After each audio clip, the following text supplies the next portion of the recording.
En 1840, dans le comté de Dallas, Alabama, une femme blanche fut fouettée publiquement par ceux qu'elle avait tenté de libérer. Ce que personne ne comprit ce jour-là, c'est que chaque coup de fouet avait été orchestré par l'homme qu'elle appelait son mari, et que la vérité enfouie sous cette punition était bien plus terrible que l'adultère dont on l'accusait. Avant de plonger dans cette histoire qui défie toute notion de justice et d'humanité, abonnez-vous à cette chaîne et dites-nous en commentaire de quelle ville vous nous écoutez. Cette histoire va vous glacer le sang, et vous voudrez peut-être en discuter avec d'autres après l'avoir entendue. Le comté de Dallas, en Alabama, était en 1840 l'une des régions les plus prospères du sud profond américain. Les plantations de coton s'étendaient à perte de vue. Leurs champs blancs, sous le soleil accablant, formant la richesse d'une élite terrienne qui régnait sans partage sur des milliers d'âmes asservies. La terre rouge de cette région, gorgée du labeur de générations entières arrachées à l'Afrique, produisait une fortune qui enrichissait les ports de Mobile et de la Nouvelle-Orléans.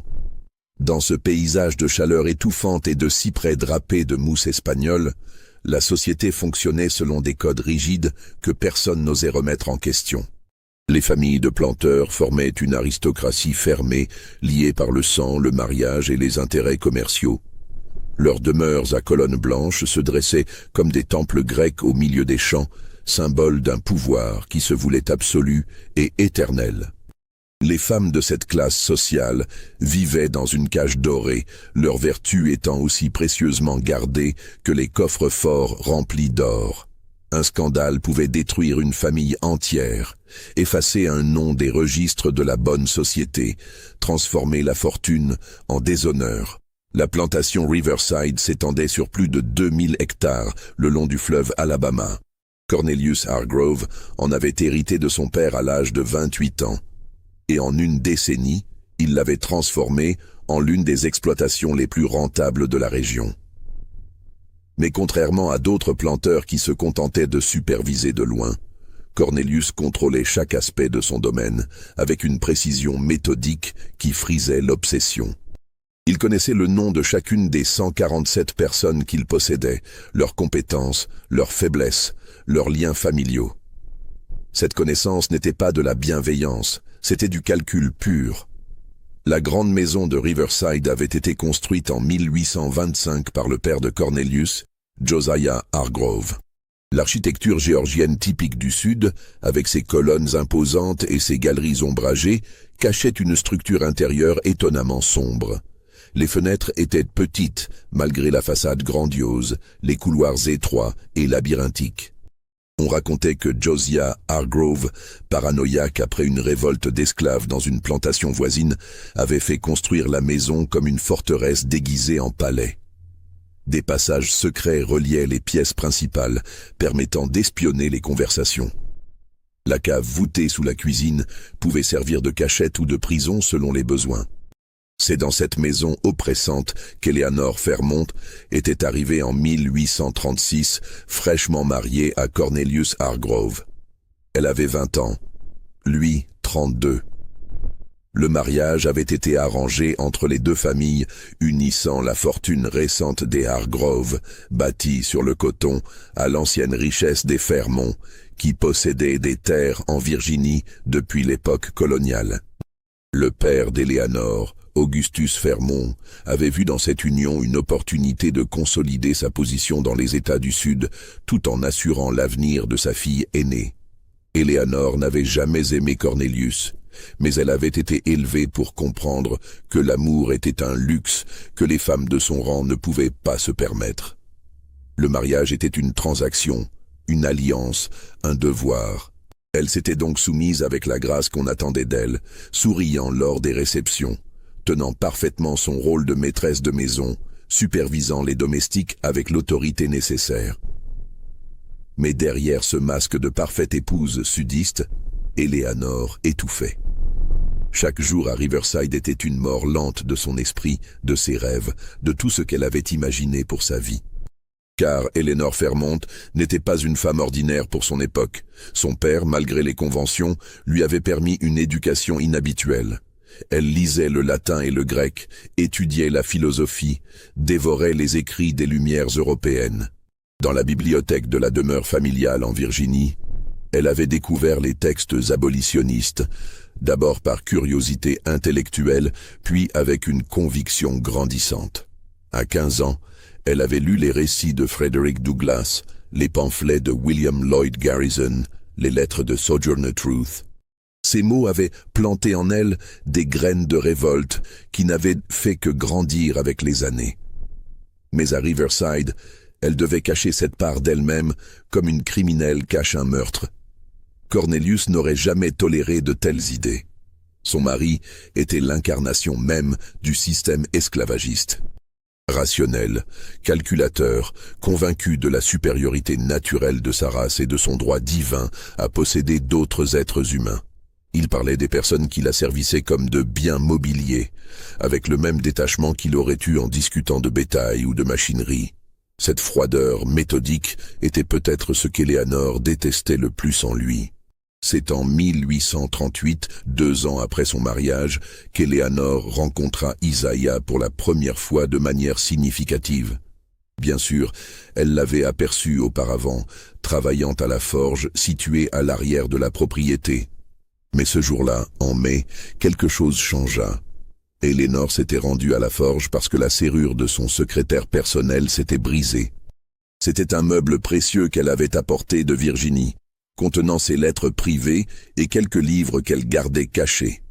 Elle ne pouvait confier cette réparation à n'importe qui, car ces livres, s'ils étaient découverts, la condamneraient socialement. Isaiah était le forgeron de la plantation, un homme d'une trentaine d'années, dont l'habileté avec le métal était reconnue dans toute la région. Cornelius le louait parfois à d'autres planteurs pour des travaux spécialisés, empochant les revenus bien sûr. Lorsqu'Éléanore entra dans la forge ce matin-là, la chaleur du feu frappa son visage comme un mur solide. Isaiah se retourna et leurs regards se croisèrent. Ce que Éléanore vit dans ses yeux la troubla profondément. De l'intelligence. Une profondeur de compréhension qui dépassait largement ce qu'on attendait de trouver chez un homme dans sa condition. Il avait le front large, des traits fins qui contrastaient avec la musculature développée par son travail. Ses mains, malgré les callosités et les brûlures, bougeaient avec une précision d'artiste. Ce qui commença comme une simple transaction, la réparation d'une serrure, se transforma graduellement en quelque chose de bien plus dangereux. Isaiah savait lire. Un secret qu'il gardait précieusement car l'alphabétisation des personnes asservies était illégale en Alabama. Sa mère, avant d'être vendue quand il avait 12 ans, lui avait enseigné les lettres en traçant dans la poussière. Par la suite, il avait continué seul, volant quelques minutes ici et là, pour déchiffrer les vieux journaux que les surveillants jetaient.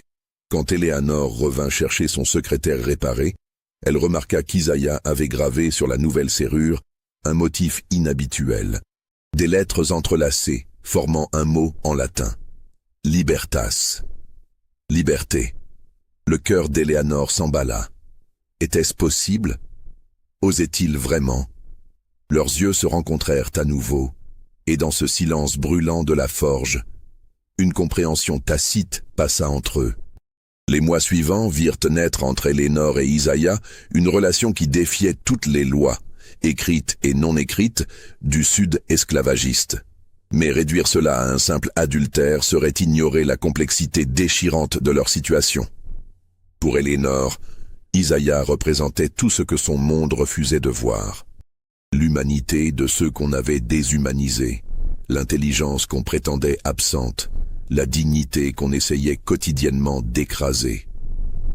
Leur conversation, murmurée dans l'ombre de la forge ou dans les bois bordant la plantation, portait sur la philosophie, la justice, la liberté.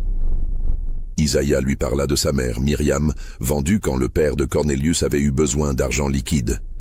Il lui décrivit comment elle chantait des chansons africaines dont elle ne comprenait plus les mots. Des fragments de langue transmis de génération en génération, comme des reliques sacrées d'un monde perdu.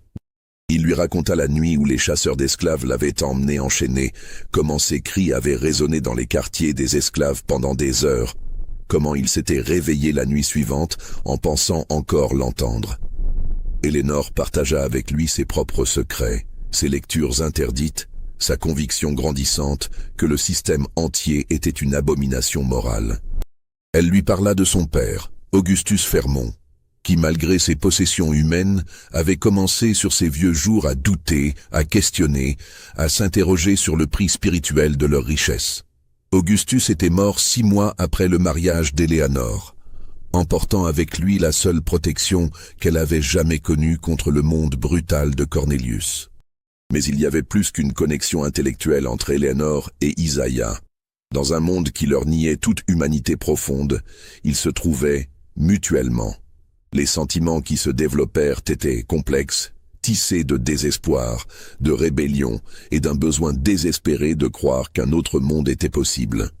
Quand leurs mains se touchèrent pour la première fois, ce fut dans la forge, au-dessus des plans qu'Eleanor avait dessinés pour un mécanisme qui pourrait ouvrir les lourdes chaînes sans clé. L'année 1839 apporta des changements subtils mais significatifs à Riverside. Cornelius devint plus distant, passant de longues heures enfermé dans son bureau, recevant des visiteurs tard dans la nuit. Eleanor remarqua que son mari buvait davantage, son visage prenant une teinte rougeâtre permanente, ses mains tremblant légèrement le matin. Elle attribua cela au stress des affaires, sans savoir que Cornelius était en train de perdre des sommes astronomiques dans des parties de cartes clandestines à Mobile. Le mari d'Eleanor avait développé une passion dévastatrice pour le jeu. Ce qui avait commencé comme des paris occasionnels lors de voyages d'affaires s'était transformé en une addiction qui rongeait les finances de la plantation. Cornelius avait hypothéqué des portions de terre, vendu discrètement du bétail, détourné des fonds destinés aux investissements. Mais même cela ne suffisait plus. Les dettes s'accumulaient et les créanciers commençaient à se montrer impatients. Ce que Cornelius n'avait pas anticipé, c'est que son mariage avec Eleanor lui avait apporté bien plus qu'une alliance sociale. Selon le contrat de mariage rédigé par le prudent Augustus Fermont, Eleanor conservait un droit sur une partie substantielle de l'héritage paternel. Cet héritage incluait des terres en Virginie, des actions dans des compagnies maritimes et surtout une somme considérable d'or et de titres de propriété déposés dans une banque de Richmond. Augustus, méfiant envers les jeunes planteurs du Sud qu'il jugeait trop impulsifs, avait structuré le contrat de manière à protéger sa fille. Eleanor ne pouvait accéder à ces fonds sans son consentement écrit, mais Cornelius ne pouvait non plus les toucher sans elle. Cornelius comprit qu'il avait besoin de prendre le contrôle total de ses ressources. Mais comment? Le divorce était impensable socialement et ne lui donnerait aucun droit sur l'argent d'Eleanor. Un accident pourrait éveiller les soupçons, surtout si les Fermont de Virginie décidaient d'enquêter. Il fallait quelque chose de plus subtil, de plus définitif. L'idée germa lentement dans son esprit calculateur. Et si Eleanor devenait légalement incompétente? Une femme internée dans un asile pour aliénation mentale perdrait tout contrôle sur ses biens, qui reviendrait automatiquement à son mari en tant que tuteur légal. Pendant ce temps, Eleanor et Isaiah développaient leurs plans propres, ignorant complètement les machinations de Cornelius. Eleanor avait établi une correspondance secrète avec un avocat abolitionniste de Boston, Nathaniel Pemberton, un homme que son père avait connu dans sa jeunesse. Les lettres étaient acheminées par un réseau clandestin complexe, passant par des mains sûres, cachées dans des cargaisons commerciales, transportées par des marins sympathisants. Dans ces lettres, Eleanor exposait son projet audacieux. Elle comptait empoisonner Cornelius progressivement avec de l'arsenic mélangé à son whisky, une méthode qui produirait des symptômes ressemblant à une maladie naturelle. L'arsenic était facilement accessible, utilisé couramment pour tuer les rats dans les entrepôts à coton. Une fois Cornelius mort, Eleanor hériterait de Riverside selon les lois sur la propriété conjugale.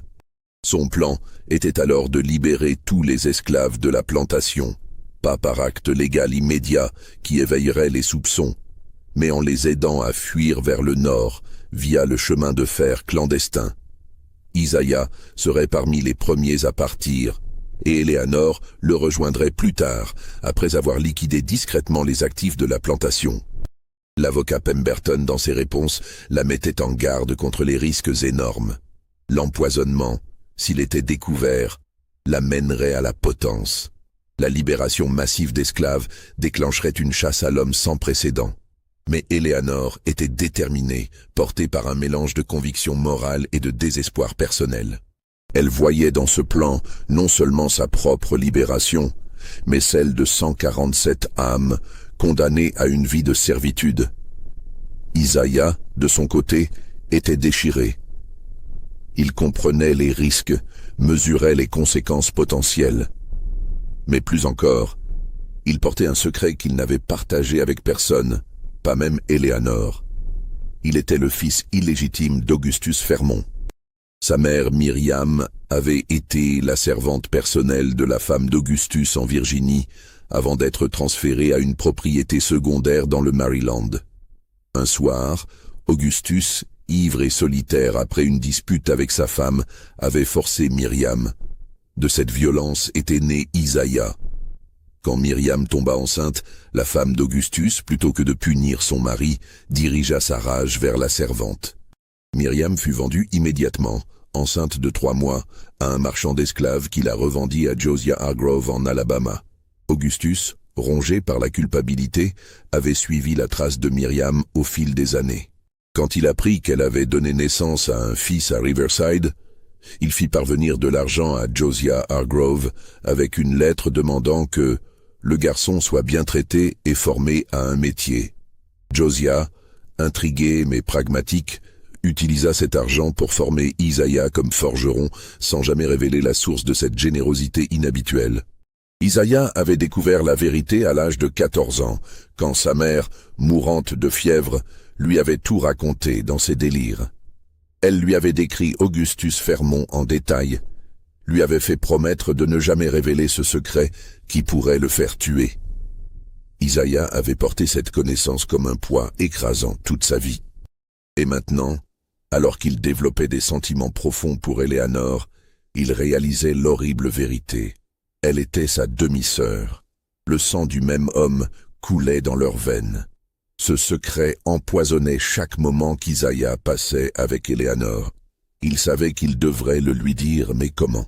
Comment révéler une vérité qui détruirait non seulement leur relation, mais aussi potentiellement leur plan de libération?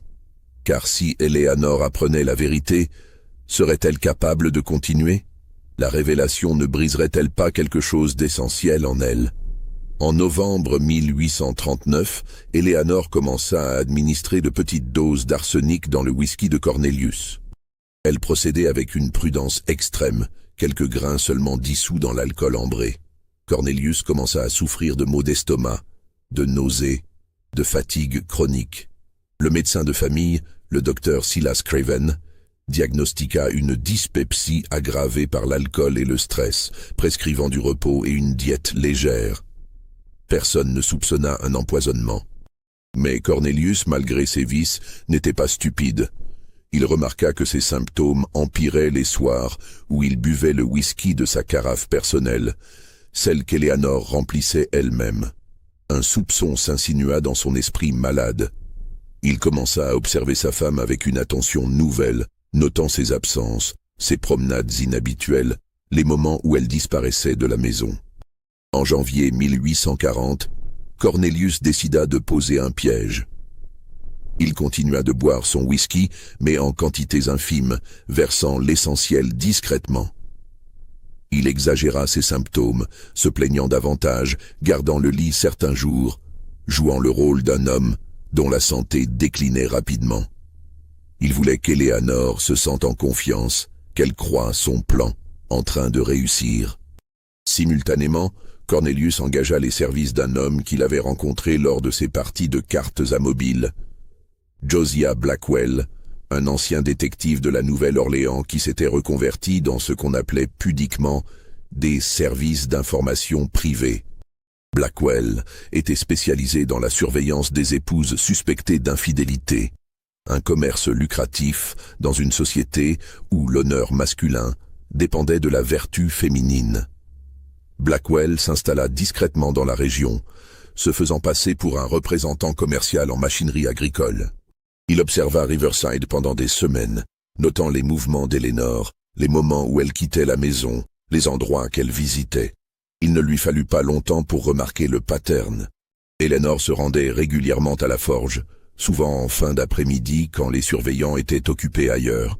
Et elle y restait bien plus longtemps que nécessaire pour quelque transaction commerciale que ce soit.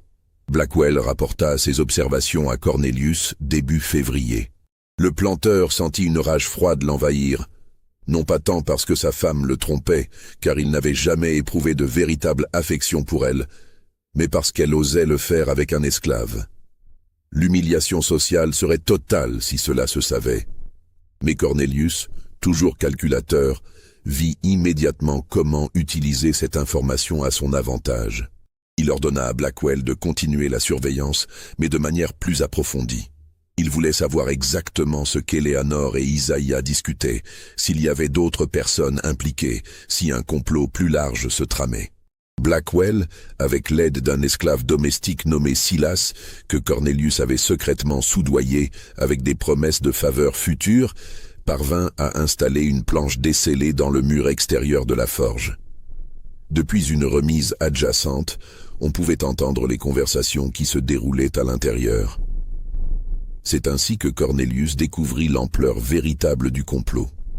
En écoutant les rapports de Blackwell, il apprit le plan d'empoisonnement, le projet de libération massive, la correspondance avec l'avocat de Boston. Mais surtout, il découvrit quelque chose qu'Eleanor elle-même ignorait encore. Isaiah était le fils d'Augustus Fermont. Blackwell avait entendu Isaiah confier cette vérité à un autre esclave de confiance, un homme âgé nommé Ézéchiel, qui servait de figure paternelle dans les quartiers des esclaves. Cornelius resta silencieux un long moment quand Blackwell lui révéla ce détail. Puis, lentement, un sourire terrible se dessina sur son visage. Il tenait la larme ultime, la révélation qui ne détruirait pas seulement Eleanor, mais la briserait moralement d'une manière si complète qu'elle ne s'en remettrait jamais. Une femme qui non seulement commettait l'adultère, mais le commettait avec son propre demi-frère. C'était un scandale au-delà de tout ce que la société sudiste pouvait tolérer. Un inceste qui ferait d'elle une paria absolue, une folle aux yeux de tous. Mais Cornelius ne voulait pas simplement exposer Eleanor. Il voulait l'utiliser, la manipuler, la transformer en instrument de sa propre destruction. Et pour cela, il avait besoin qu'elle continue à croire que son plan fonctionnait, qu'elle s'enfonce plus profondément dans son complot, accumulant des preuves de sa culpabilité. En mars 1840, Cornelius fit mine de préparer un voyage d'affaires à Mobile. Il annonça qu'il serait parti 2 semaines, le temps de négocier de nouveaux contrats commerciaux pour la récolte à venir. Eleanor, croyant l'opportunité parfaite, intensifia les doses d'arsenic dans les jours précédant le départ. Elle voulait que Cornelius tombe gravement malade pendant son voyage. Peut-être même qu'il meure là-bas, loin de Riverside, ce qui rendrait toute investigation plus difficile. Mais Cornelius ne partit jamais vraiment. Il se rendit effectivement à Mobile, mais revint secrètement le soir même, se cachant dans une cabane abandonnée à la lisière de la propriété. De là, avec l'aide de Blackwell, il orchestra une surveillance totale d'Eleanor. Il voulait la pousser à commettre un acte si ouvertement criminel qu'aucune défense ne serait possible. Ce que Cornelius ignorait, c'est que sa propre manipulation allait déclencher une série d'événements qu'il ne pourrait plus entièrement contrôler. Car dans cette partie d'échecs mortels, chaque joueur cachait des secrets et chaque révélation en entraînerait d'autres jusqu'à ce que la vérité explose avec une violence qui marquerait la région pour toujours. Pendant l'absence supposée de Cornelius, Eleanor prit des risques qu'elle n'aurait jamais osé prendre autrement. Elle fit venir Isaiah dans la grande maison la nuit, une transgression inimaginable qui aurait pu les faire tuer tous les deux s'ils avaient été découverts. Ils se rencontraient dans la bibliothèque, où Eleanor conservait ses livres interdits dans une section cachée derrière un panneau mobile. Là, à la lueur de chandelles, ils discutaient des détails finaux de leur plan. Isaiah, le cœur lourd, savait que le moment de révéler la vérité approchait. Chaque fois qu'Elénor parlait de leur avenir ensemble dans le Nord, de la vie qu'ils construiraient, de la liberté qu'ils goûteraient, il sentait le poids de son secret devenir insupportable. Comment lui dire? Comment détruire les derniers rêves qui la maintenaient en vie dans cet enfer? Une nuit, alors qu'ils étaient dans la bibliothèque, Isaïa prit enfin son courage à deux mains. « Éléanor, commença-t-il, sa voix tremblante, il y a quelque chose que tu dois savoir, quelque chose sur ton père, sur moi. » Éléanor le regarda, surprise par la gravité de son ton. « Quoi donc ?» demanda-t-elle. Mais avant qu'Isaïa puisse continuer, ils entendirent un bruit à l'extérieur de la pièce. Des pas lourds, des voix étouffées. Pris de panique, Isaïa se cacha derrière les rideaux épais pendant qu'Éléanor se composait rapidement, saisissant un livre au hasard pour justifier sa présence dans la bibliothèque à une heure aussi tardive. La porte s'ouvrit sur Dina, l'épouse d'Isaïa. C'était une femme dans la trentaine, mère de 3 enfants, qui travaillait comme cuisinière principale dans la grande maison. Son visage, normalement doux, était déformé par une expression de douleur et de rage contenue. « Madame Éléanor, » dit-elle d'une voix tremblante qui trahissait des années d'émotions réprimées. « Je cherche mon mari. Quelqu'un m'a dit l'avoir vu se diriger vers la grande maison. » Éléanor sentit son sang se glacer.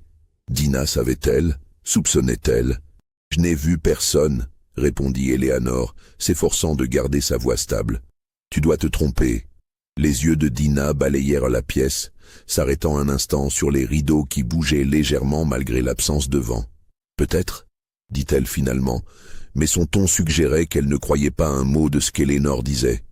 Après le départ de Dina, Isaïa sortit de sa cachette, le visage cendreux. « Elle sait, » murmura-t-il. « Mon Dieu, elle sait. » Éléanor essaya de le rassurer, mais elle aussi sentait que quelque chose avait basculé. Le filet se resserrait autour d'eux, et ils ne savaient même pas qui le tirait. Ce qu'aucun d'eux ne réalisait, c'est que Dina avait effectivement tout découvert, mais pas de la manière qu'ils imaginaient.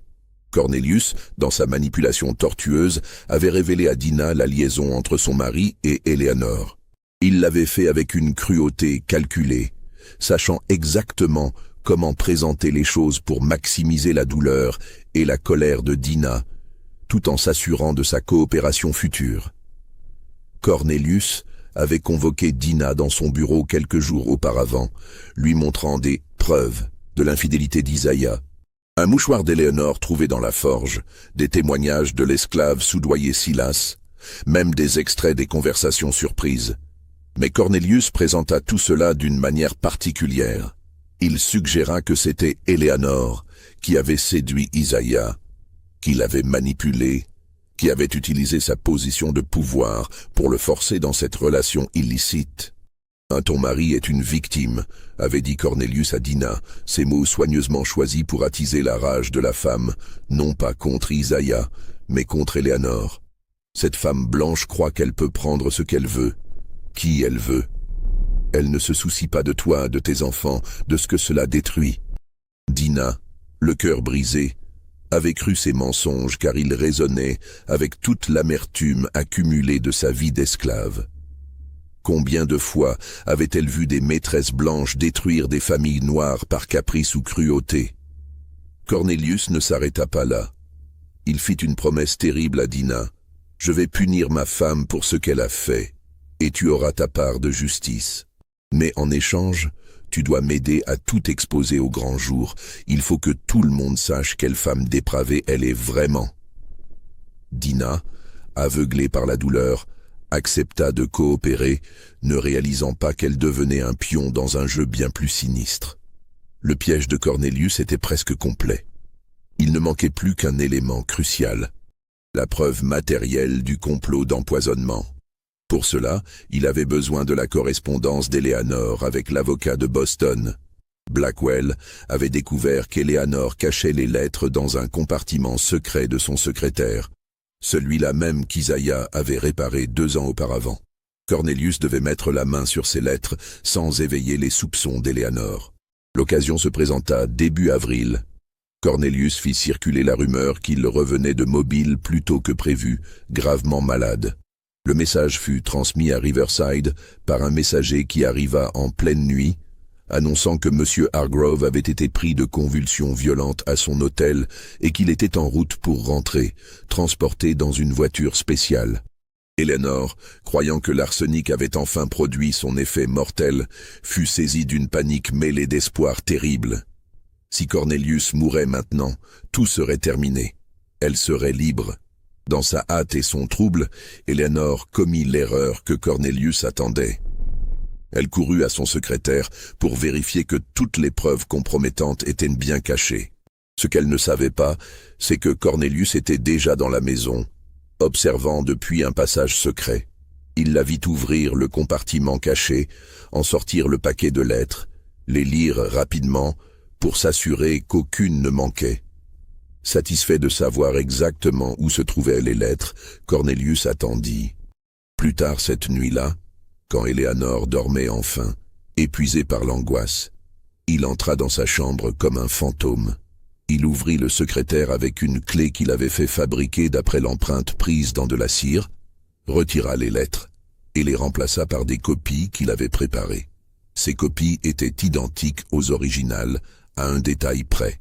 Cornelius y avait ajouté des passages encore plus incriminants, des références explicites à la relation charnelle avec Isaiah, des mentions de leur amour interdit, des mots qui ne laissaient aucun doute sur la nature physique de leur liaison. Le lendemain matin, Cornelius fit son retour officiel à Riverside, porté par ses hommes, jouant parfaitement le rôle d'un homme au bord de la mort. Le docteur Craven fut appelé, examina le patient, secoua gravement la tête. « Son état est critique », déclara-t-il à Eleanor. « Je crains que nous devions nous préparer au pire. » Eleanor, déchirée entre la culpabilité et le soulagement, joua son propre rôle d'épouse dévouée au chevet de son mari mourant. Mais cette nuit-là, miraculeusement, Cornelius commença à se rétablir. Sa respiration se stabilisa, la fièvre tomba, les convulsions cessèrent. Le docteur Craven parla de constitution robuste et de volonté divine. En réalité, Cornelius n'avait jamais été malade.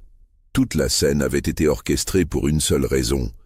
Faire croire à Eleanor que son plan d'empoisonnement avait échoué de peu, la pousser à devenir plus désespérée, plus imprudente. Et cela fonctionna. Dans les jours qui suivirent, Eleanor, croyant avoir raté sa chance, commença à envisager des mesures plus drastiques. Elle en parla à Isaiah lors d'une rencontre secrète dans les bois. « Il faut en finir plus vite », dit-elle, sa voix tremblante de frustration. « Une dose massive. Dans son prochain vers, nous dirons que son cœur a lâché à cause de sa maladie récente. » Isaiah, horrifié, tenta de la raisonner. « Eleanor, c'est trop dangereux. Si quelqu'un soupçonne quelque chose... » Mais Eleanor était au-delà de la raison. Des mois de tension, de peur, d'espoir et de désespoir l'avaient poussée au bord de la rupture. « Je ne peux plus vivre ainsi, » murmura-t-elle. « Pas un jour de plus dans cette maison, avec cet homme. » C'est à ce moment précis qu'Isaiah décida de lui révéler la vérité. Il ne pouvait plus garder le secret, pas maintenant qu'ils étaient au bord d'un précipice dont ils ne reviendraient jamais. « Eleanor, » dit-il en prenant ses mains dans les siennes, « avant que tu fasses quoi que ce soit, tu dois savoir quelque chose que j'aurais dû te dire depuis le début. » Le cœur d'Eleanor se serra. Elle vit dans les yeux d'Isaiah une douleur si profonde qu'elle sut, avant même qu'il parle, que ce qu'il allait dire changerait tout.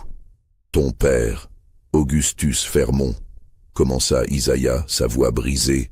« Il n'était pas seulement ton père, il était aussi le mien. » Le silence qui suivit fut total, absolu. Eleanor le fixa, incapable de comprendre les mots qu'elle venait d'entendre. « Quoi ?» murmura-t-elle finalement. Isaiah lui raconta tout. Sa mère, Myriam, la nuit de violence, la grossesse, la vente, la vérité murmurée sur un lit de mort. « Nous sommes de la même chair et du même sang, » conclut-il, des larmes coulant sur son visage. « Nous sommes frères et sœurs. » Eleanor se leva brusquement, reculant comme si Isaiah était devenu un étranger terrifiant. Son esprit refusait d'accepter cette réalité. Tous ces mois, tous ces moments partagés, tous ces sentiments. Non, dit-elle, secouant la tête violemment. Non, c'est impossible. Tu mens. Mais elle voyait dans ses yeux qu'il ne mentait pas. Et cette vérité la détruisait de l'intérieur. Comment as-tu pu? Cria-t-elle soudain, sa voix montant dans les airs nocturnes. Comment as-tu pu me laisser? Comment as-tu pu nous laisser? Elle ne pouvait même pas terminer la phrase, le dégoût et l'horreur l'étouffant.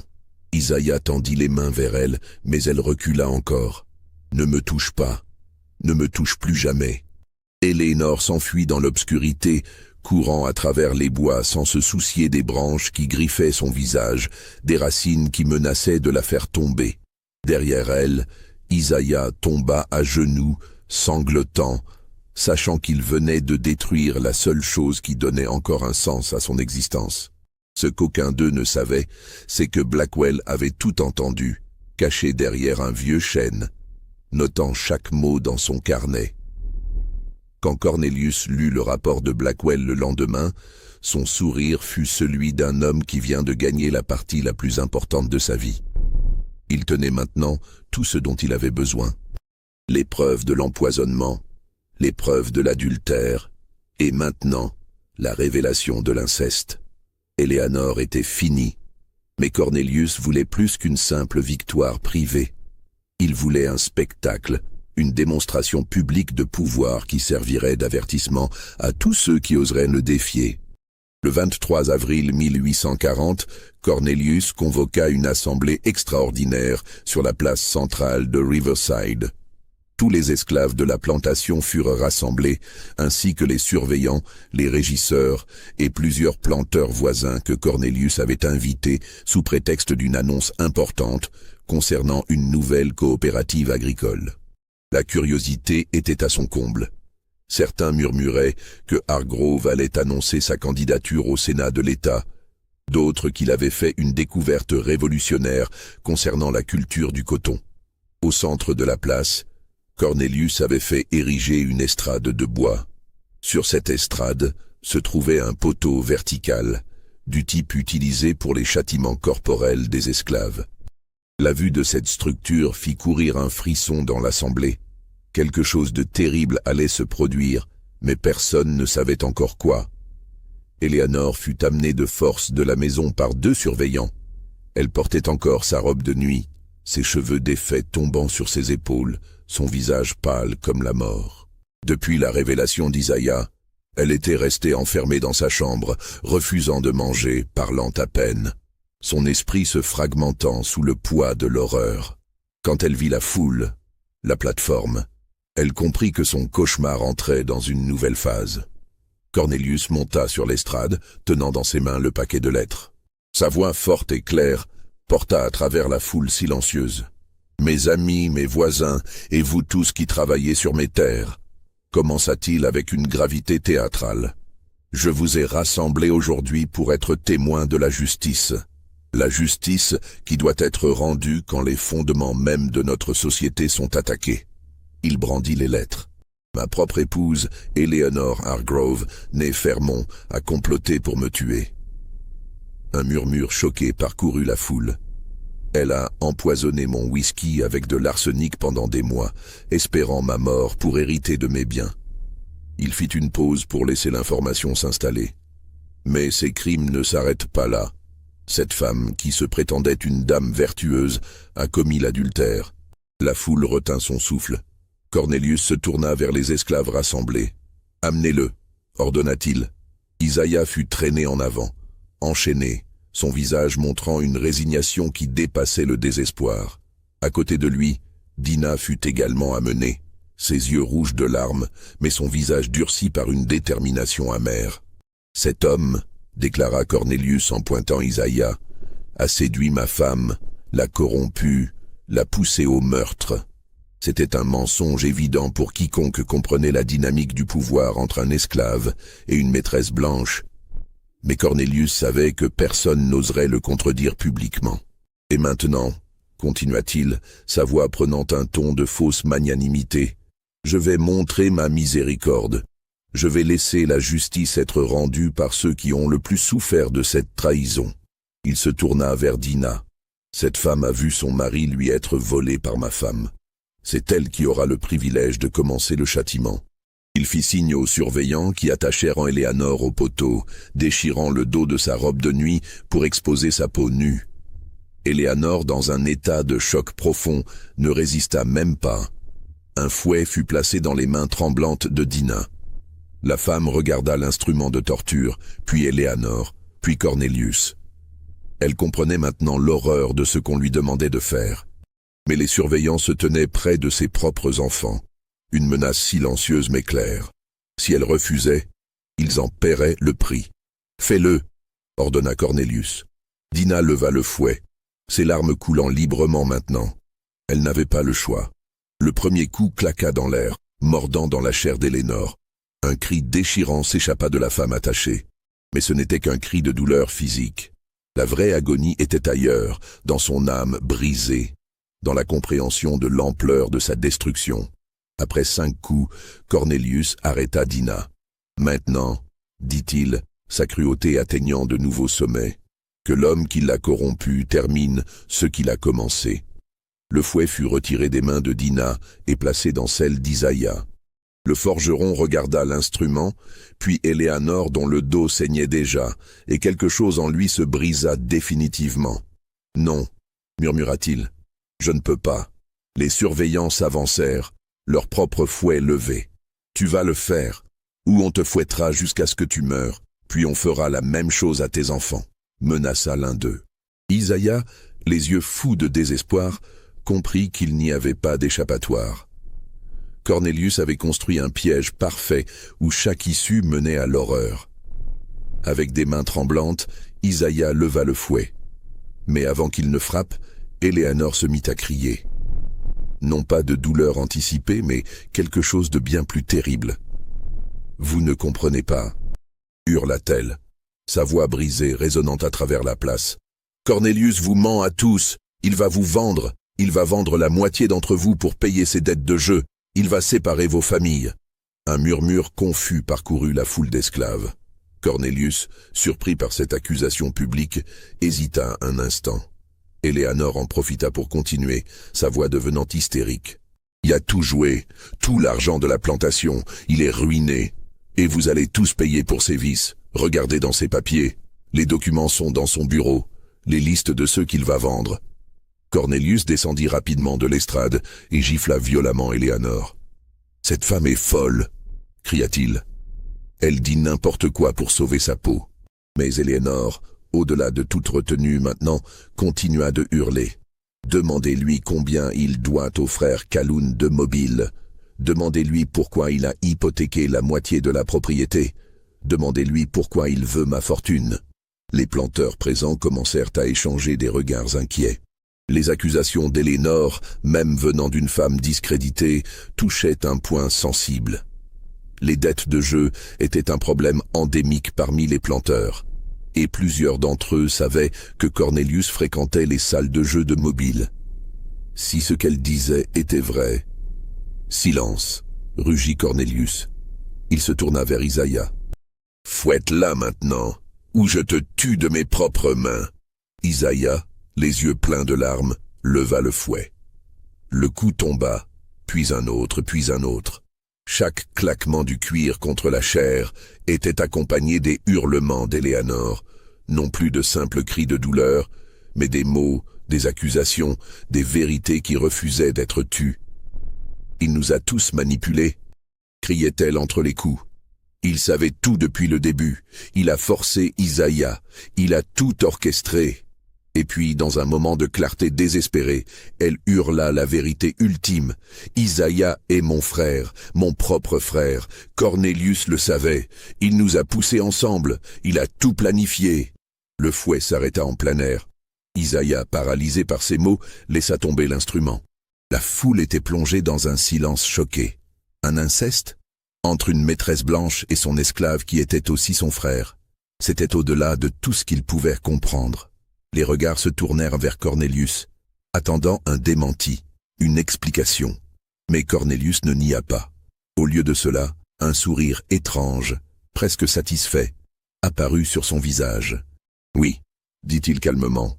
Je savais qu'Isaiah était le bâtard d'Augustus Fermont, et je l'ai utilisé. » Il se tourna vers Éléanore, attachée au poteau, son dos en lambeaux. « Tu voulais jouer à des jeux dangereux, ma chère? Tu voulais comploter, manipuler, tuer?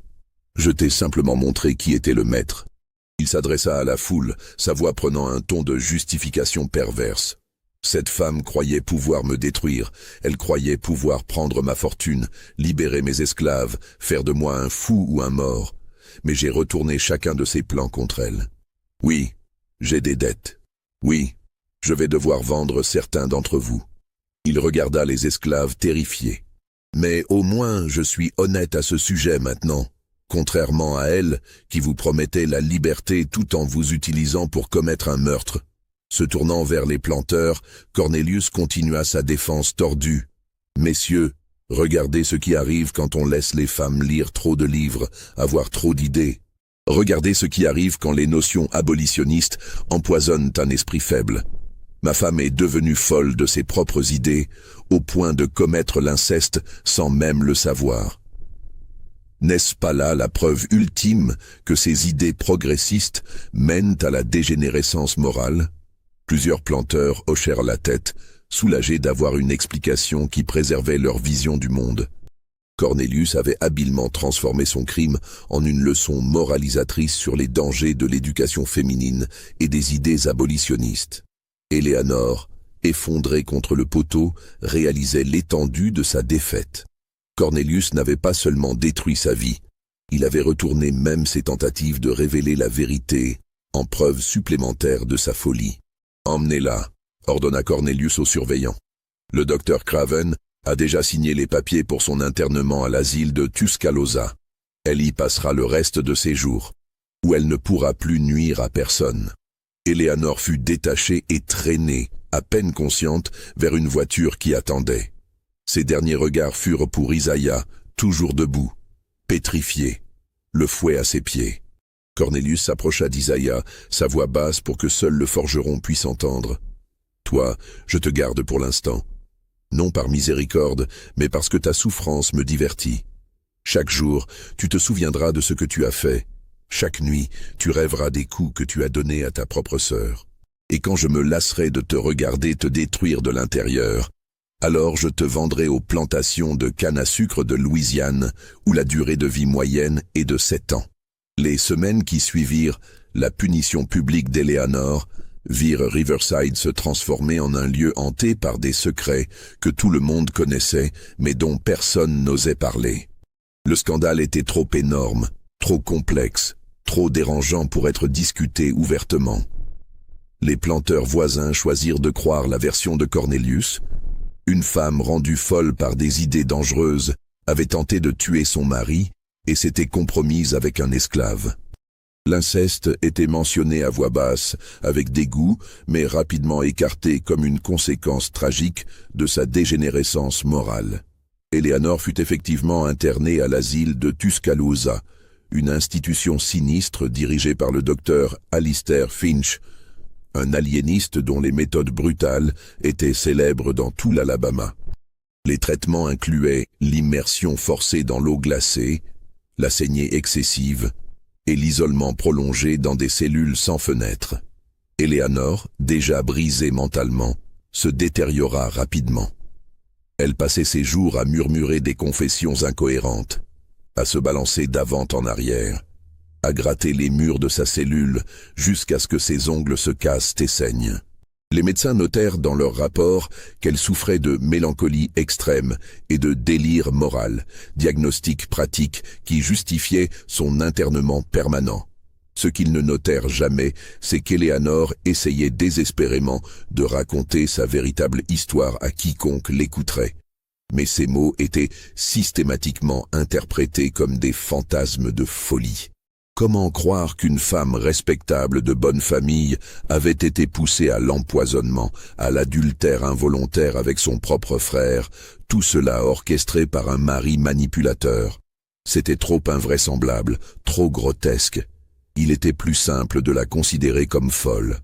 Le contrôle de la fortune d'Éléanore passa automatiquement à Cornelius en tant que tuteur légal de sa femme internée.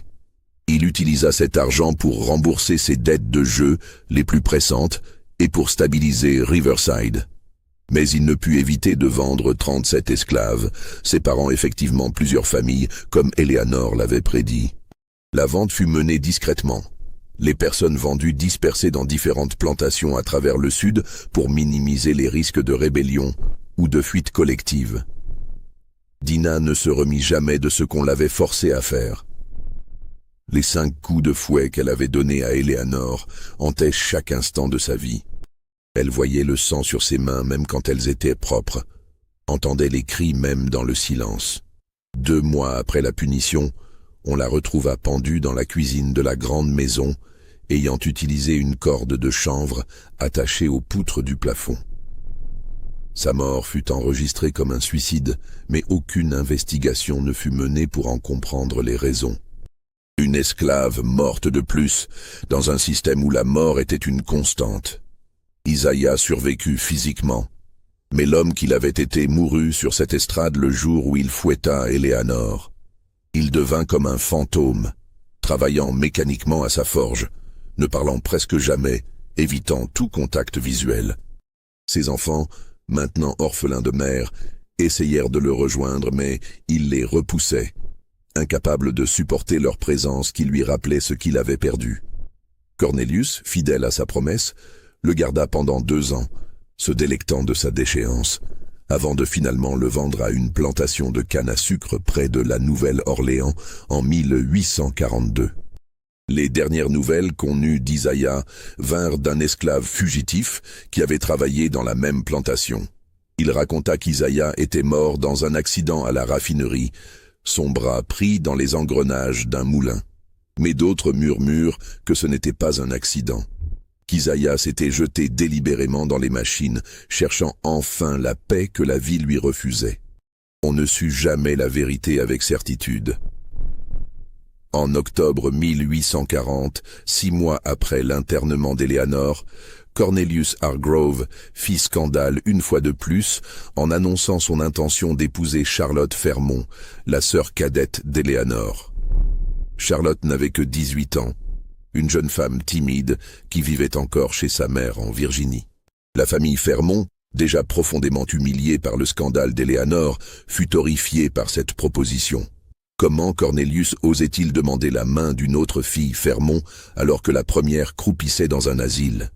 Mais Cornelius fut méthodique et impitoyable dans sa persuasion. Il menaça de révéler publiquement le fait qu'Augustus Fermont avait eu un fils illégitime avec une esclave, un secret qui détruirait complètement la réputation de la famille. Il suggéra aussi que refuser son offre de mariage pourrait le pousser à demander le divorce d'Eleanor pour adultère, un procès public qui exposerait encore plus de détails sordides. La mère d'Eleanor et Charlotte, la veuve Fermont, se trouva piégée entre 2 horreurs. Finalement, broyée par les circonstances et craignant pour l'avenir de Charlotte, elle donna son consentement au mariage. Charlotte Fermont devint Charlotte Hargrove en janvier 1841, dans une cérémonie discrète qui attira peu d'invités. La jeune mariée était pâle, ses mains tremblaient quand elle prononça ses vœux. Elle savait qu'elle épousait l'homme qui avait détruit sa sœur aînée, mais elle n'avait pas le choix. Cornelius, maintenant âgé de 36 ans, avait perfectionné son masque de respectabilité. Aux yeux de la société, il était la victime d'une première épouse démente, un homme qui méritait une seconde chance au bonheur. Mais à Riverside, dans l'intimité de la grande maison, Charlotte découvrit rapidement qu'elle avait été vendue dans un enfer bien réel. Cornelius la traitait non comme une épouse, mais comme une possession qu'il avait acquise pour remplacer celle qui s'était défectueuse. Il la comparait constamment à Eleanor, lui rappelant qu'elle devait être plus obéissante, plus soumise, plus sage. Il lui interdisait de lire certains livres, de correspondre librement avec sa famille, de quitter la propriété sans sa permission explicite. Charlotte demanda une fois, avec une naïveté terrible, si elle pouvait rendre visite à sa sœur à l'asile de Tuscaloosa. Cornelius rit cruellement et refusa net. « Ta sœur est morte pour ce monde, dit-il. Tu ferais mieux de l'oublier, sinon tu pourrais la rejoindre plus vite que tu ne le penses. » La menace était claire. Charlotte devait se conformer parfaitement, ou elle subirait le même sort qu'Eleanor. Les années passèrent, et Riverside continua de fonctionner, sa façade de normalité dissimulant les tragédies qui s'étaient déroulées dans ses murs. Cornelius gérait la plantation avec la même efficacité calculatrice qu'auparavant, bien que sa réputation ait été ternie par les rumeurs persistantes. Certains planteurs évitaient de faire affaire avec lui, mal à l'aise avec les histoires qui circulaient, mais d'autres, partageant ses vues sur le contrôle absolu et la nécessité de réprimer toute forme de rébellion, le voyaient comme un homme qui avait fait ce qui était nécessaire. En 1846, Eleanor Hargrove mourut à l'asile de Tuscaloosa. La cause officielle fut enregistrée comme « fièvre cérébrale », un terme vague utilisé pour décrire à peu près n'importe quelle affection mentale. Elle avait 30 ans. Son corps fut enterré dans le cimetière de l'asile, sans cérémonie, sans pierre tombale portant son nom.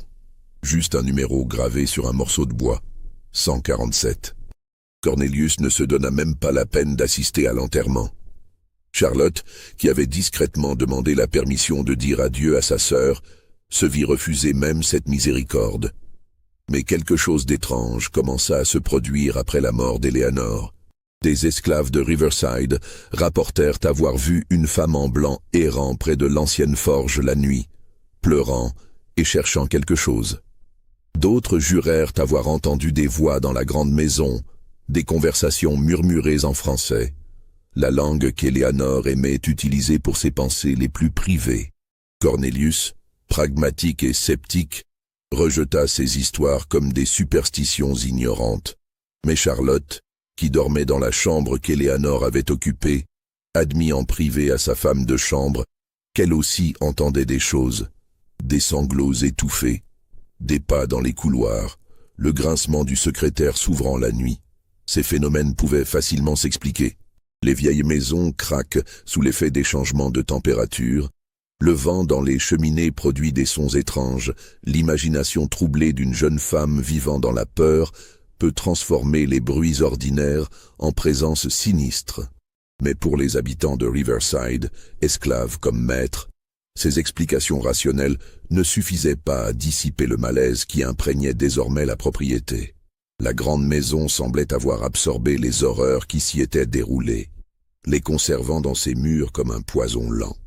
L'avocat de Boston, Nathaniel Pemberton, apprit la tragédie d'Eleanor par les journaux qui rapportèrent brièvement son internement et plus tard sa mort. Il avait conservé toutes les lettres qu'elle lui avait envoyées, témoignages accablants d'un complot qui n'avait jamais abouti. Pemberton se demanda s'il devait les rendre publics, exposer la vérité sur ce qui s'était passé à Riverside. Mais il comprit rapidement que personne ne le croirait. Les lettres pouvaient être interprétées comme les divagations d'une femme déjà mentalement instable. Sans preuves corroborantes, sans témoins disposés à parler, l'histoire d'Eleanor resterait ce qu'elle était devenue. Le récit d'une femme de bonne famille qui avait sombré dans la folie et le vice. Pemberton fit néanmoins une chose.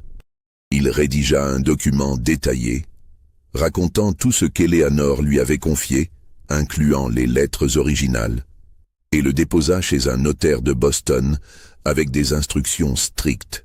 Le document ne devait être ouvert que 50 ans après sa mort. C'était sa manière de préserver la vérité, même s'il doutait que quiconque s'en soucie un demi-siècle plus tard. Ce document existe peut-être encore quelque part dans les archives poussiéreuses d'un cabinet juridique de Boston, attendant qu'une main curieuse le découvre et révèle enfin l'histoire complète. À Riverside, la vie continuait selon le rythme implacable de la plantation. Les saisons de coton se succédaient, les esclaves travaillaient du lever au coucher du soleil, les profits s'accumulaient. Charlotte donna naissance à 3 enfants, 2 garçons et une fille. Elle les éleva avec une tendresse désespérée, essayant de leur donner l'amour qu'elle-même n'avait jamais reçu de Cornelius. Mais elle voyait dans leurs yeux la cruauté froide de leur père commencer à s'éveiller, surtout chez l'aîné, Cornelius Jr., qui dès l'âge de 7 ans montrait un plaisir inquiétant à faire souffrir les animaux et à tourmenter les enfants esclaves. Charlotte devint une femme fantomatique, se déplaçant dans la grande maison comme une ombre silencieuse. Elle ne souriait presque jamais, parlait peu, passait ses journées à des travaux de couture mécanique ou à regarder par la fenêtre les champs de coton qui s'étendaient à l'infini.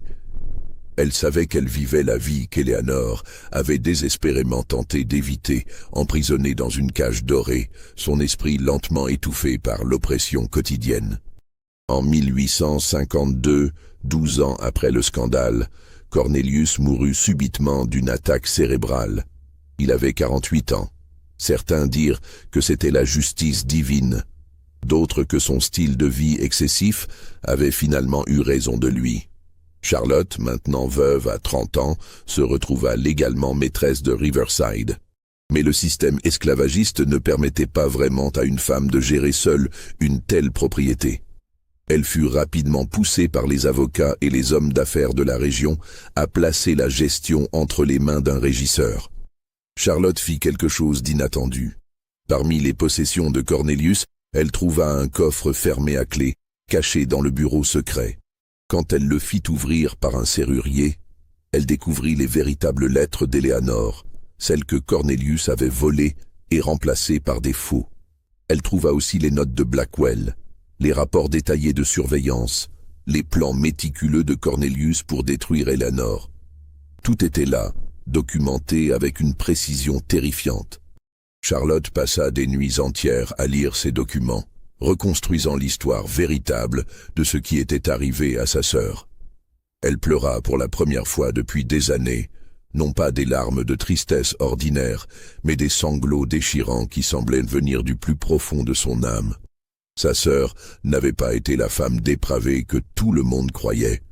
Elle avait été une victime, manipulée et détruite par un monstre qui avait partagé son lit. Charlotte fit alors un choix. Elle aurait pu rendre ses documents publics, réhabiliter la mémoire d'Éléanore, exposer Cornelius pour le manipulateur cruel qu'il avait été. Mais à quoi bon? Éléanore était morte. Isaiah était mort. Dina était morte. Les révéler maintenant ne ferait que rouvrir des blessures, exposer des secrets qui feraient souffrir d'autres innocents, notamment les enfants d'Isaiah qui vivaient encore à Riverside. Et Charlotte savait que la Société du Sud de 1852 ne voudrait pas entendre cette vérité. On trouverait un moyen de blâmer encore Éléanore, de justifier les actions de Cornelius. Alors, Charlotte fit quelque chose de différent. Elle brûla tous les documents dans la cheminée de son bureau, regardant les papiers se consumer lentement, les mots de sa sœur disparaissant dans les flammes. Elle garda seulement une chose. Une petite broche en argent qu'Éléanore portait toujours, retrouvée parmi les affaires personnelles de Cornelius.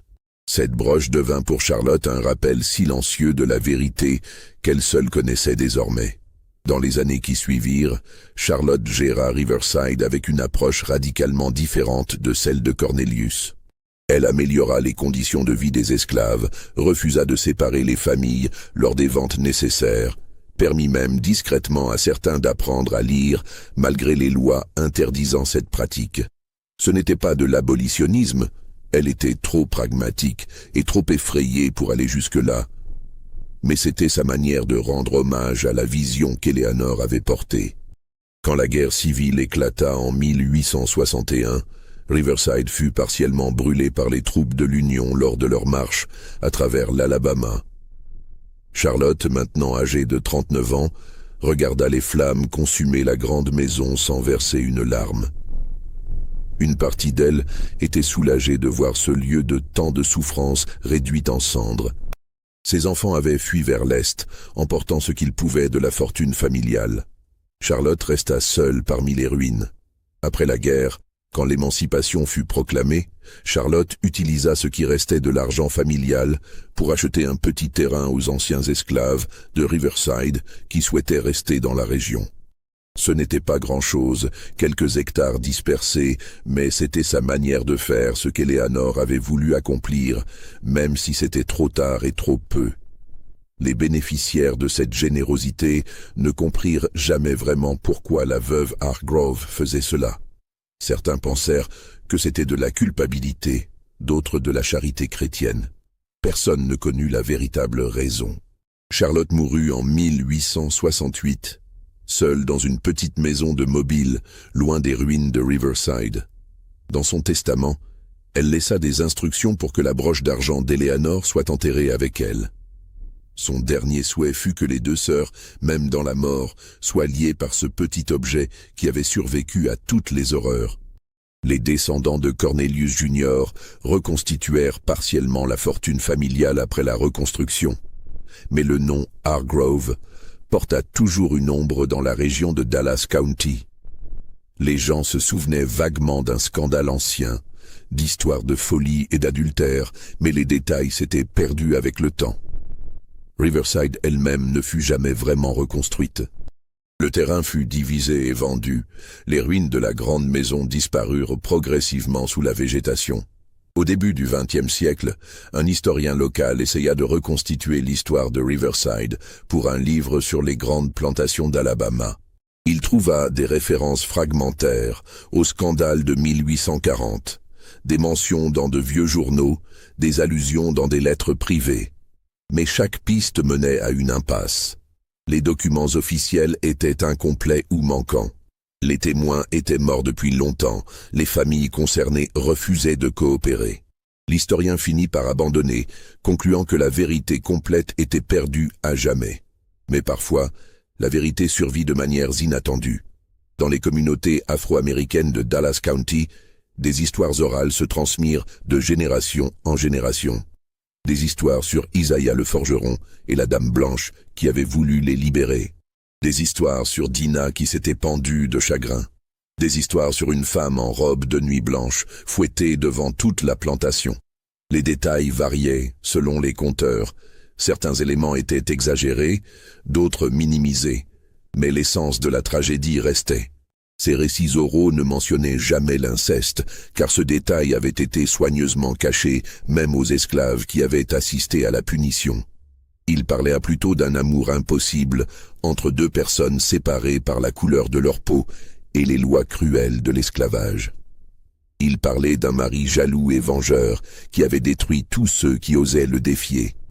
Dans ces versions, Eleanor devenait presque une héroïne tragique, une femme qui avait tenté de faire le bien dans un monde mauvais et qui avait payé le prix ultime. Si cette histoire vous a donné des frissons, n'hésitez pas à laisser un commentaire en nous disant ce que vous pensez vraiment de ce qui s'est passé. Que croyez-vous? Cornelius était-il un génie du mal ou simplement un produit de son temps? Eleanor mérite-t-elle notre sympathie ou notre condamnation? Et surtout, pensez-vous que de telles manipulations étaient courantes dans le sud esclavagiste, dissimulées derrière les façades respectables des grandes maisons? Partagez vos réflexions. Et n'oubliez pas de liker cette vidéo si vous voulez découvrir d'autres histoires oubliées qui révèlent les sombres vérités de l'histoire. La vérité sur Riverside et sur ce qui s'était vraiment passé en 1840 resta donc fragmentée, dispersée entre des documents brûlés, des témoignages oraux transformés par le temps, des silences délibérés et des mensonges stratégiques. Peut-être est-ce ainsi que les pires crimes survivent dans l'histoire. Non pas effacés complètement, mais tellement déformés et obscurcis que personne ne peut plus discerner le vrai du faux. Dans les années 1960, pendant le mouvement des droits civiques, des étudiants de l'Université de l'Alabama menèrent un projet de collecte d'histoires orales auprès des communautés noires rurales. Parmi les dizaines de récits enregistrés, il y avait celui d'une vieille dame de 90 ans, descendante directe des esclaves de Riverside. Elle raconta l'histoire telle qu'elle l'avait entendue de sa grand-mère, qui elle-même l'avait entendue de quelqu'un qui avait été présent ce jour d'avril 1840. Dans sa version, elle mentionna un détail que l'historien du début du siècle n'avait jamais trouvé. Elle dit que la femme blanche, avant d'être emmenée vers l'asile, avait murmuré quelque chose à l'oreille du forgeron qui l'avait fouetté. Personne n'avait entendu ce qu'elle avait dit, mais le forgeron était tombé à genoux et avait pleuré, comme si son âme même était brisée. La vieille dame ne savait pas ce qu'Eleanor avait dit, mais elle croyait que c'était un pardon. un dernier acte de grâce avant la séparation définitive. Était-ce vraiment un pardon? Ou était-ce autre chose? Éléanore avait-elle révélé à Isaïa un dernier secret, une dernière vérité qui l'avait détruit? Avait-elle maudit Cornélius avec ses derniers mots de femme libre? Ou avait-elle simplement dit adieu, reconnaissant que malgré l'horreur de leur lien de sang, quelque chose de réel et d'humain avait existé entre eux, quelque chose que même Cornélius n'avait pu complètement détruire? Il y a aussi une autre version de cette histoire, bien moins connue, trouvée dans le journal intime d'une infirmière qui avait travaillé à l'asile de Tuscaloosa dans les années 1840. Ce journal, découvert dans les années 1980 dans une vente de succession, contenait des entrées concernant une patiente identifiée seulement comme Madame H. L'infirmière écrivait que cette patiente, malgré son état mental détérioré, insistait pour qu'on lui apporte du papier et de l'encre. Quand on les lui refusait, elle écrivait sur les murs avec ses propres excréments, traçant encore et encore les mêmes mots. Il savait. Il a tout planifié. Je suis innocente. Les médecins considéraient cela comme une preuve supplémentaire de sa folie. Mais l'infirmière, plus compatissante que ses supérieurs, écrivait dans son journal qu'elle se demandait parfois si cette femme ne disait pas la vérité. Il y avait quelque chose dans ses yeux, notait l'infirmière. Une lucidité troublante qui perçait à travers la confusion et le désespoir. Elle ne semble pas folle, écrivait l'infirmière. Elle semble brisée. Et il y a une différence. Cette infirmière rapportait aussi un incident étrange. Un jour, un homme bien habillé était venu à l'asile, demandant à voir Madame H. Il s'était présenté comme un parent éloigné, mais il y avait quelque chose dans sa manière qui avait troublé l'infirmière. L'homme avait été autorisé à voir la patiente pendant 15 minutes, sous surveillance.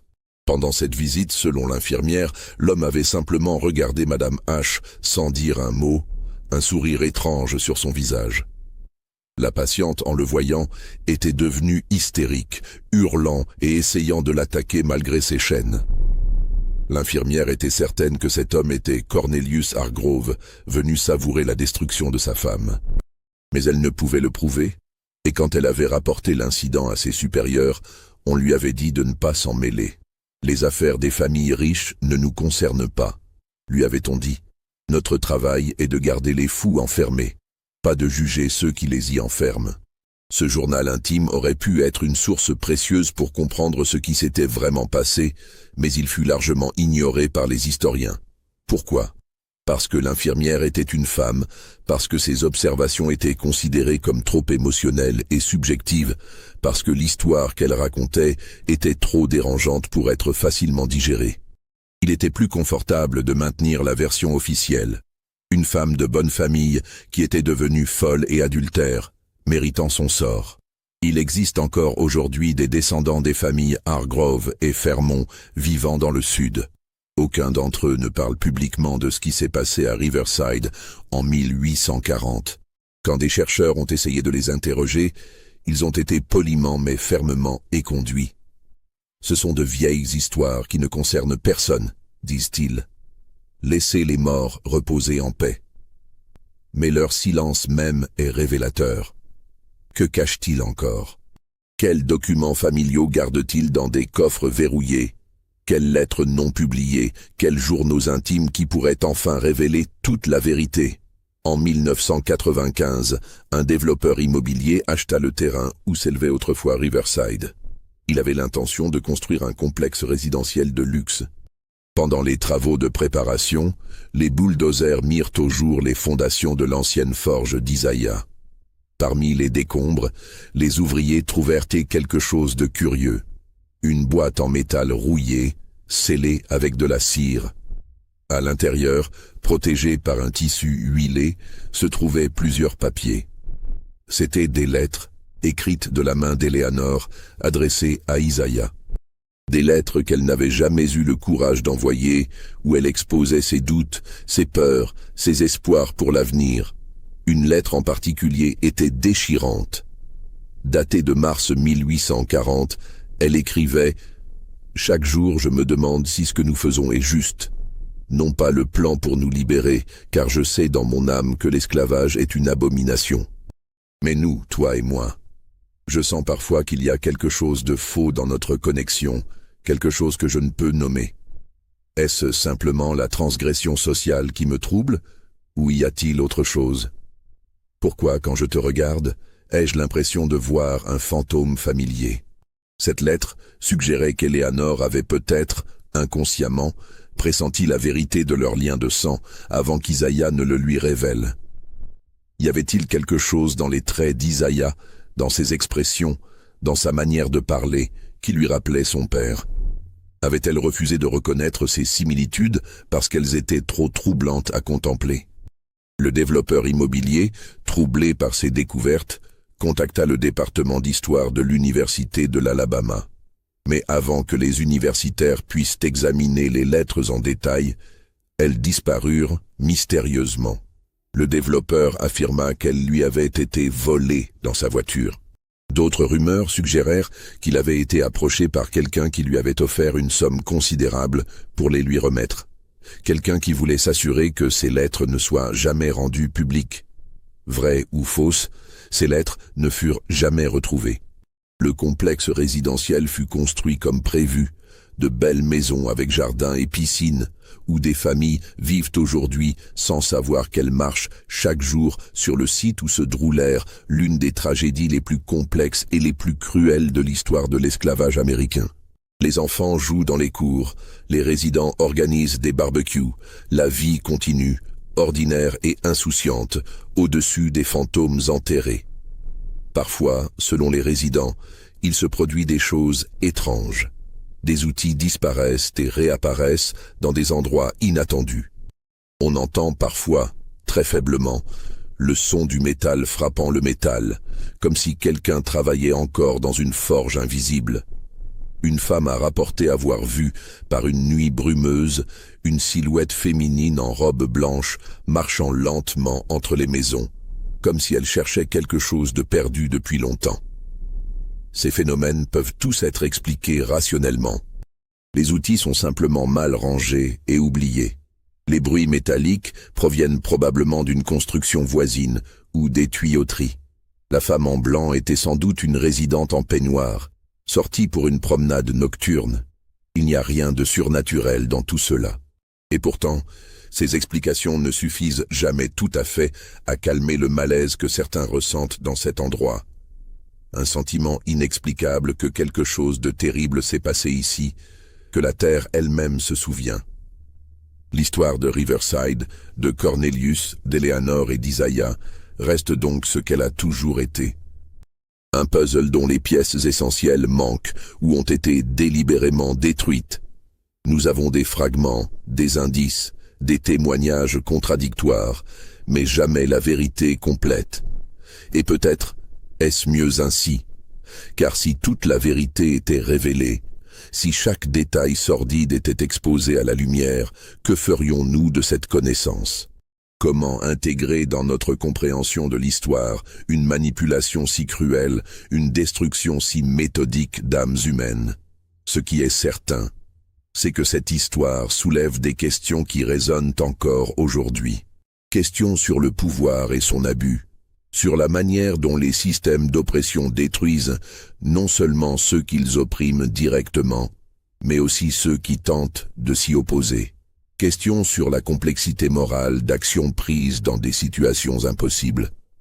Eleanor, dans sa tentative de libérer des esclaves, était prête à commettre un meurtre. Isaiah, pour protéger ceux qu'il aimait, fut forcé de torturer sa propre sœur. Dinah, cherchant justice pour son cœur brisé, devint complice de l'oppression qu'elle haïssait. Il n'y a pas de héros dans cette histoire, seulement des victimes à différents degrés. Même Cornelius, le monstre au cœur de tout, était le produit d'un système qui valorisait le contrôle absolu, la domination et la cruauté comme signe de force masculine. Aurait-il été différent s'il avait vécu dans une autre époque, sous d'autres valeurs? Ou y a-t-il quelque chose d'intrinsèquement mauvais en lui qui aurait émergé quel que soit le contexte? L'héritage de Riverside ne se limite pas aux ruines physiques ou aux histoires fragmentaires. Il vit dans les descendants de tous ceux qui ont été touchés par ces événements. Les descendants des esclaves de Riverside portent les cicatrices transgénérationnelles du traumatisme, familles séparées, identités effacées, histoires jamais pleinement racontées. Les descendants des Hargrove portent la honte d'un nom associé à la cruauté, même s'ils ne connaissent pas tous les détails. Les descendants des Fairmont portent le poids de 2 sœurs détruites par la cupidité et la manipulation. Et nous, qui entendons cette histoire aujourd'hui, que devons-nous en faire? Devons-nous la considérer comme une aberration, un cas extrême qui ne reflète pas la norme, ou devons-nous la voir comme un exemple, peut-être exagéré dans ses détails, mais représentatif des dynamiques de pouvoir qui sous-tendaient l'ensemble du système esclavagiste? Combien d'autres histoires similaires sont enterrées dans les archives poussiéreuses, dans les mémoires familiales censurées, dans les silences délibérés? La réponse à ces questions dépasse le cadre de cette seule histoire. Mais ce que Riverside nous enseigne, c'est que la vérité historique n'est jamais simple ou univoque. Elle est toujours contestée, toujours fragmentaire, toujours filtrée à travers les perspectives et les intérêts de ceux qui la racontent ou la cachent. Et dans cette contestation même, dans cette fragmentation, nous trouvons peut-être la leçon la plus importante.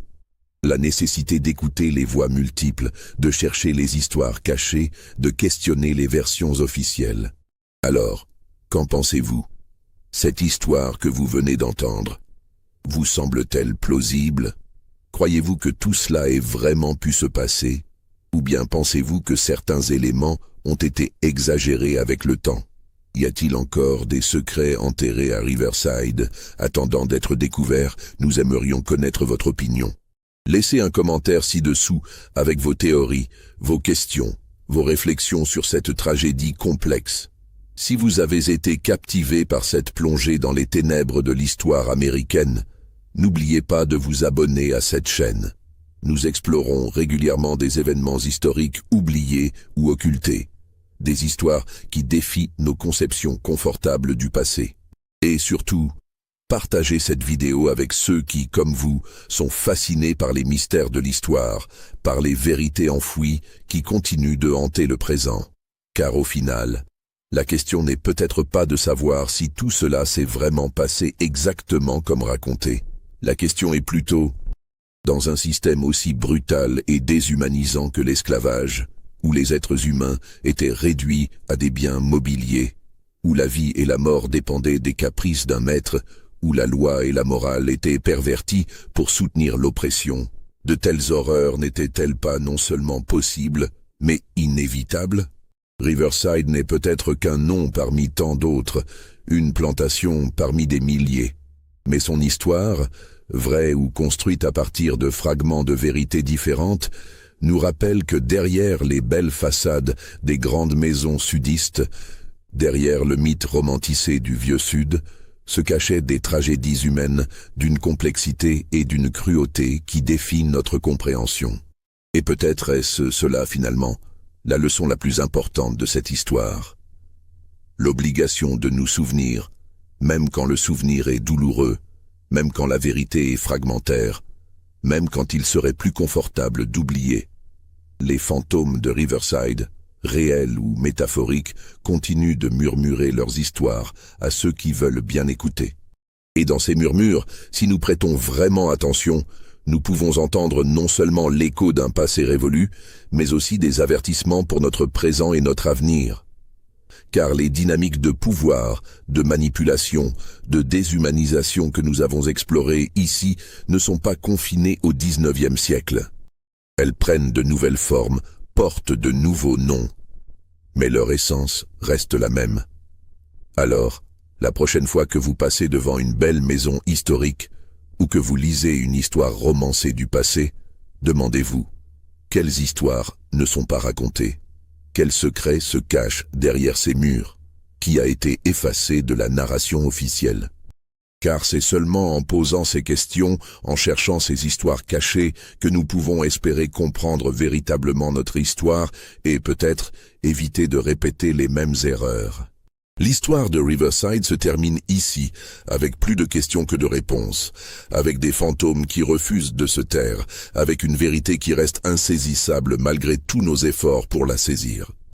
Et peut-être est-ce ainsi qu'elle doit se terminer, non pas avec une conclusion nette et satisfaisante, mais avec un malaise persistant, une curiosité inassouvie, un besoin de continuer à chercher, à questionner, à se souvenir.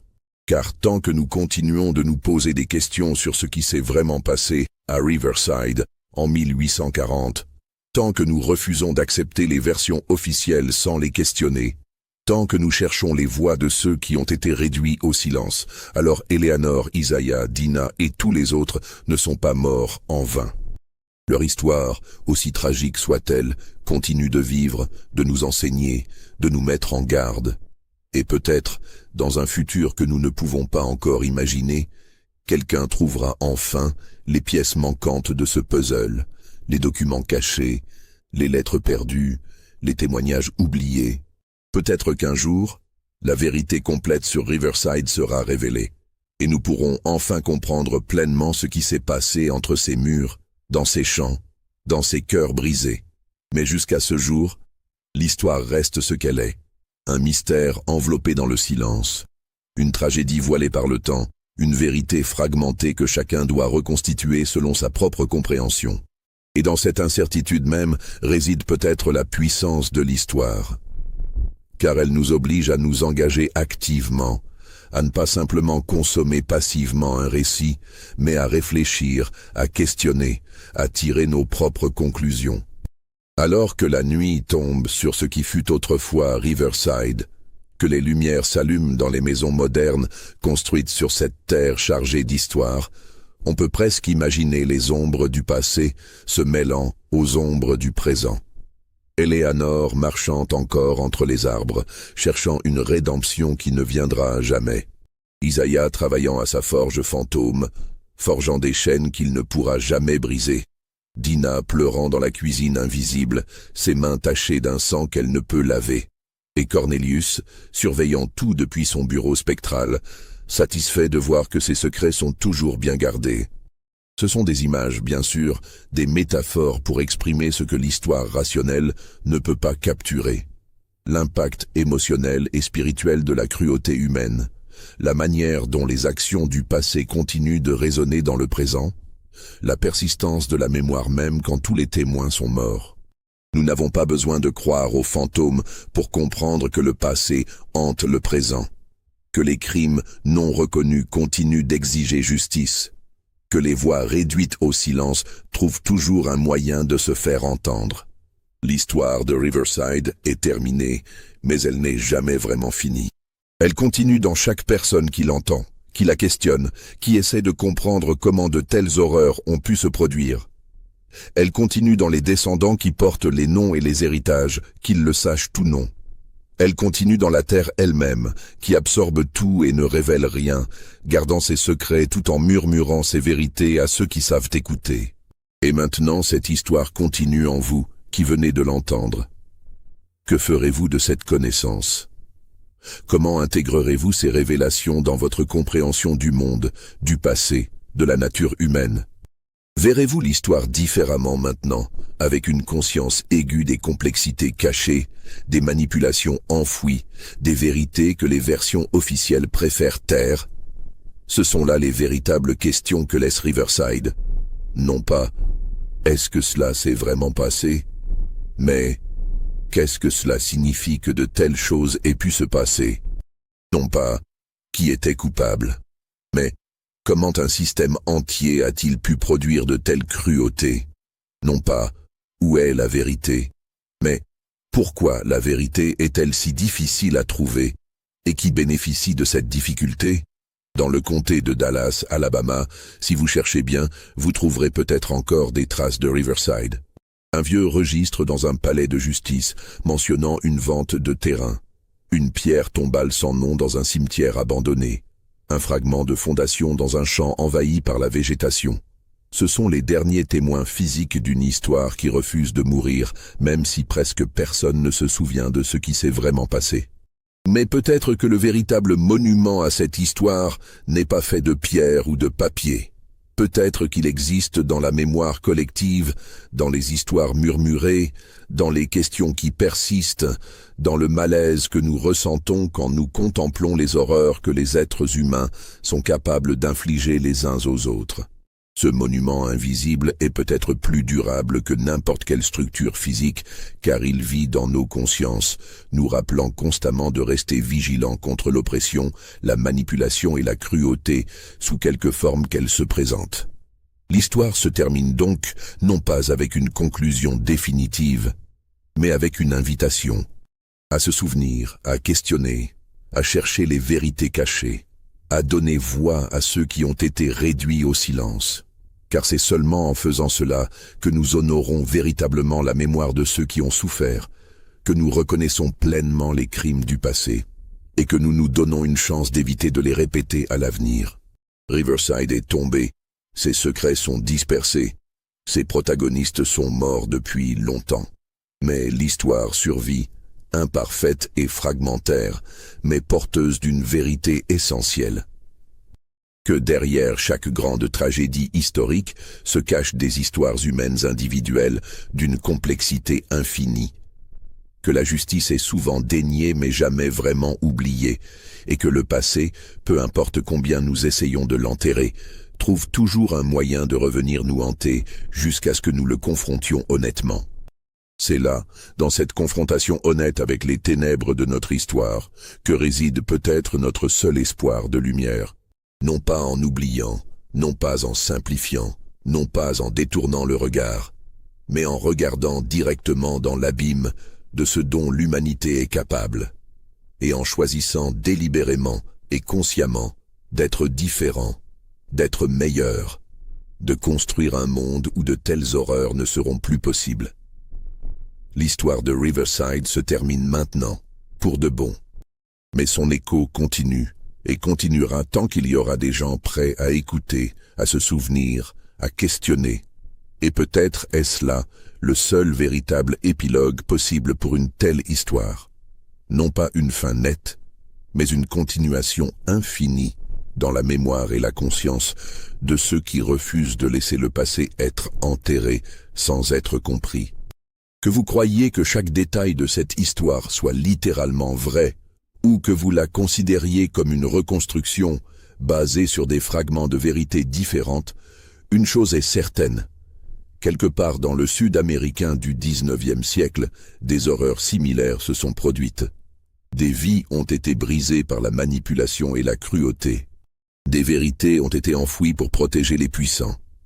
Des victimes ont été réduites au silence, tandis que leurs oppresseurs prospéraient. Et ces fantômes, les fantômes de toutes les Éléanor, tous les Isaïa, toutes les Dinah qui ont souffert et sont morts dans l'obscurité de l'histoire non écrite, attendent encore que justice leur soit rendue. Pas nécessairement une justice légale, car il est trop tard pour cela, mais une justice mémorielle. Être vu, être entendu, être reconnu dans toute leur humanité complexe et leur souffrance injuste. C'est notre responsabilité maintenant, à nous qui vivons dans le présent, de leur donner cette justice, de raconter leurs histoires, aussi difficiles soient-elles, de reconnaître les crimes du passé, aussi inconfortables qu'ils nous rendent, de comprendre que l'histoire n'est jamais simple, jamais univoque, toujours contestée et toujours importante. Riverside vous a livré ses secrets, autant qu'ils peuvent être livrés après tant d'années de silence et d'oubli. Maintenant, c'est à vous de décider quoi en faire. Allez-vous simplement passer à autre chose ou porterez-vous cette histoire avec vous, la laissant façonner votre compréhension du monde? Allez-vous accepter les versions officielles de l'histoire sans les questionner? Ou chercherez-vous toujours les voies cachées, les vérités enfouies, les perspectives oubliées? Le choix, comme toujours, vous appartient. Mais rappelez-vous, l'histoire n'est pas seulement ce qui s'est passé. C'est aussi ce que nous choisissons de faire de ce qui s'est passé. Et dans ce choix réside notre pouvoir de transformer même les chapitres les plus sombres du passé en leçons pour un avenir meilleur. Les fantômes de Riverside peuvent enfin se reposer maintenant. leur histoire a été racontée, aussi imparfaitement soit-elle. Et peut-être, dans ce récit, ils trouvent enfin la reconnaissance qui leur a été si cruellement refusée de leur vivant. Ce n'est pas grand-chose, ce n'est certainement pas assez, mais c'est quelque chose. C'est un début. Et parfois, un début est tout ce que les morts peuvent espérer nous léguer.